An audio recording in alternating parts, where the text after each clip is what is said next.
and gentlemen, we have been closely following the situation in Ukraine and have remained proactively engaged with the members of the international community on this issue.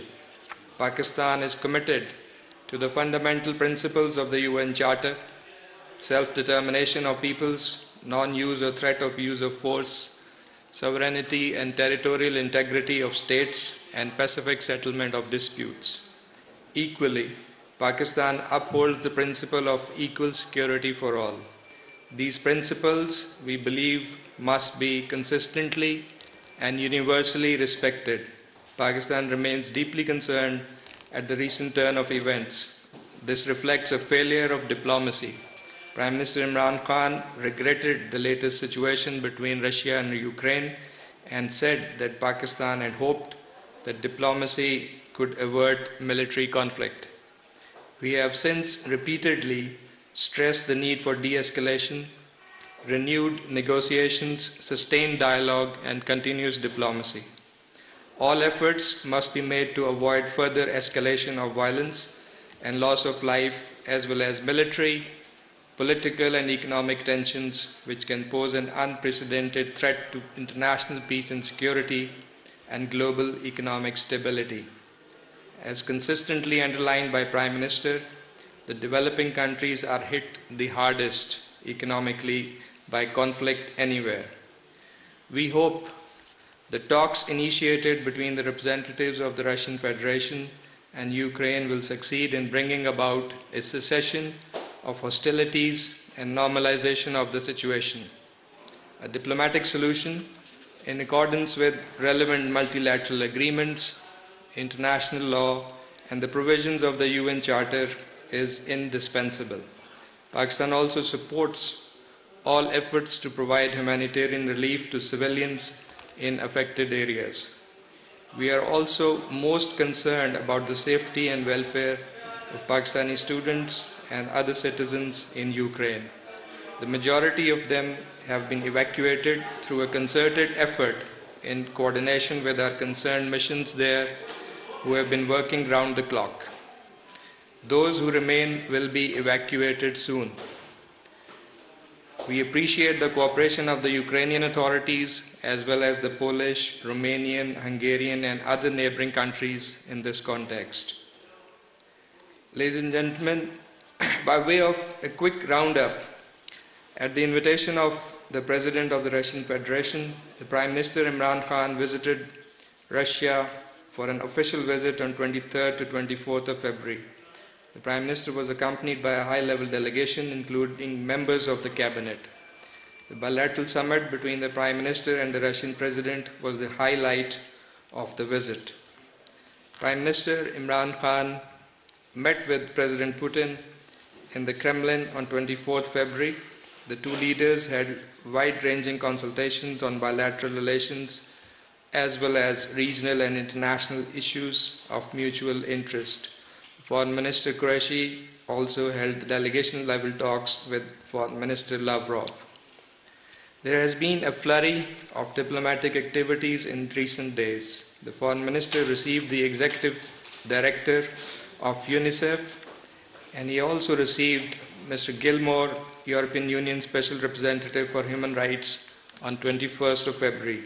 The same day, the Foreign Minister also received Ambassador Ridwan Hussein, Minister of State for Foreign Affairs of Ethiopia.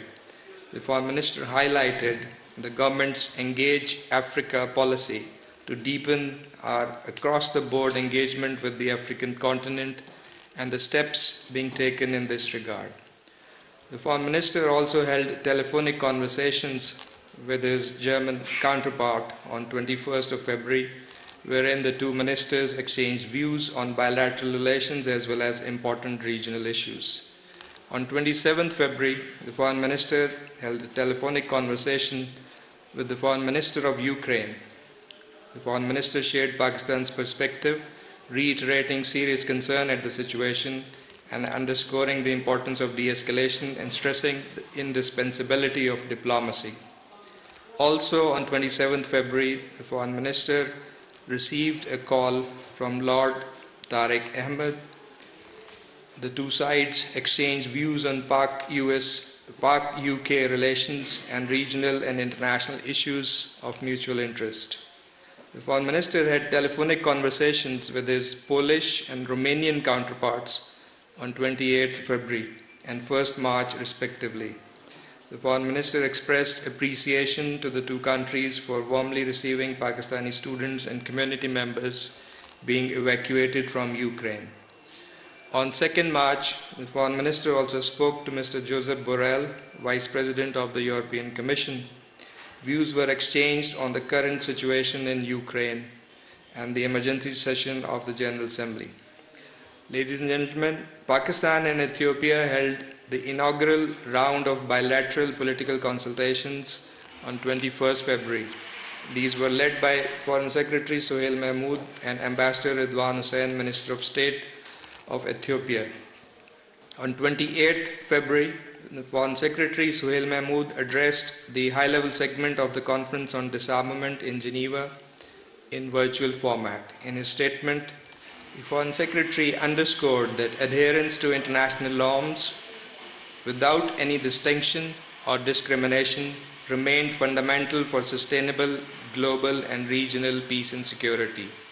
He urged the international community to ensure equitable and balanced approach towards issues of arms control and disarmament based on the principle of equal security for all states. On 1st March, Foreign Secretary Suhail Mahmood received Australia's Special Representative on Afghanistan, Mr. Daniel Sloper. Sharing Pakistan's perspective, the Foreign Secretary affirmed Pakistan's commitment to a peaceful, stable, and connected Afghanistan and highlighted efforts in support of this goal. I wish to also inform you that Pakistan and the United States are scheduled to hold an intersessional meeting of Trade and Investment Framework Agreement, TIFA, on 7th of March. The U.S. delegation for this meeting will be led by Assistant United States Trade Representative for South and Central Asia, Christopher Wilson. The meeting will focus on further enhancing trade and investment between Pakistan and the U.S. and to explore potential for growth in areas of mutual interest, including agriculture, health, energy, IT, and other sectors.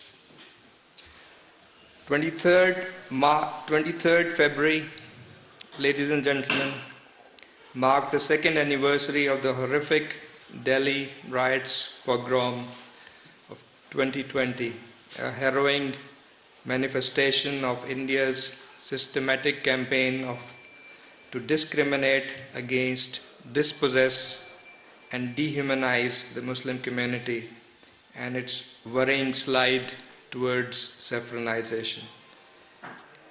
That day also marked the 31st anniversary of the despicable mass rapes of Kashmiri women in Kunan and Pushpura villages of Indian illegally occupied Jammu and Kashmir in 1991.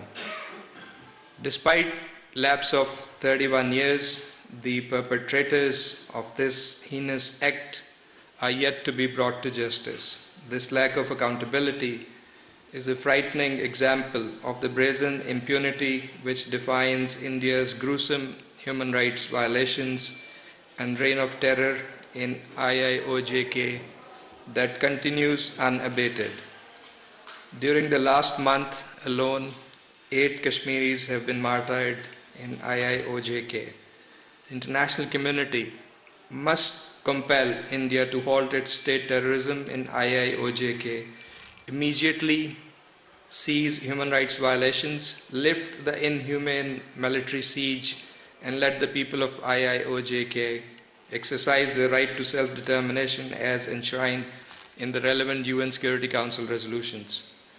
Ladies and gentlemen, 27th February marked the 3rd anniversary of Pakistan's exemplary response to India's illegitimate and ill-conceived military airstrikes inside Pakistani airspace in utter violation of the UN Charter and international law. The botched attempt at infringing Pakistan's sovereignty was swiftly riposted by our valiant armed forces. Not only did Pakistan resolutely safeguard its sovereignty. It also displayed exemplary restraint. Pakistan is a proponent for regional peace and stability. At the same time, our desire for peace is accompanied by strong resolve and capability for self-defense, as was also demonstrated by the interception by Pakistan Navy of an Indian submarine yet another time earlier this week.